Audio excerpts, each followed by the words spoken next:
I honestly don't know what I would have done without an organization like Sunflower House or the therapeutic services that I received. I don't know if I would even be alive or if I would, I don't know, because I was in a very, very dark place. I grew up in a very religious family. My grandfather was a minister. We would always have like associations with like the other churches in our community, and so we would always get together and have like one big service and kind of a meal, and there would always be other kids there to play with, which I enjoyed. My grandfather would always have people stay the night because we only, met like a couple of times a month. So it was a very close-knit community. We all knew each other. It was like family. So Uncle Bill was a deacon in our church. All the elders that we had in that church were like people that we looked up to, people that we trusted. When I first experienced abuse from Bill, I didn't really have an understanding of what was going on at first. It would happen inside the church building, right there, out in the open. To other people, it would look like, oh, he's just, hugging a child because we're so close, but he would be hugging me from behind. And then I remember he would already have his pants unzipped.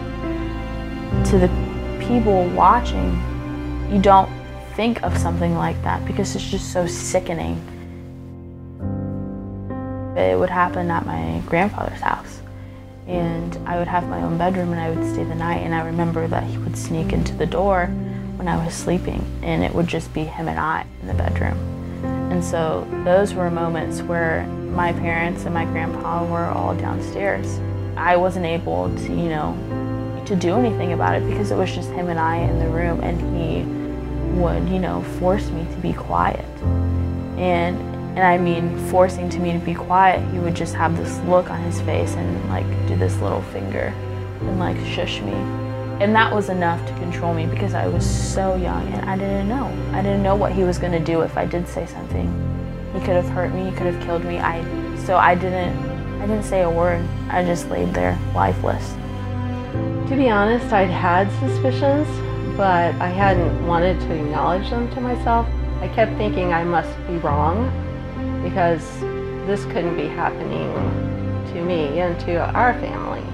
I said, okay, we need to tell your dad. Do you want me to tell him or do you want to tell him? And she said, you tell him, please, Mom. So I said, okay. So I told my husband, and my husband's a nurse, so he also knows about sexual abuse, has had training, and so I said, we need to report it. And he said, wow, I never thought I'd be on this side where I have to make the call. The only people that I really talked to was the forensic interviewer through Sunflower House. I was kind of just oblivious to what they were trying to do, which was help me and make me feel comfortable.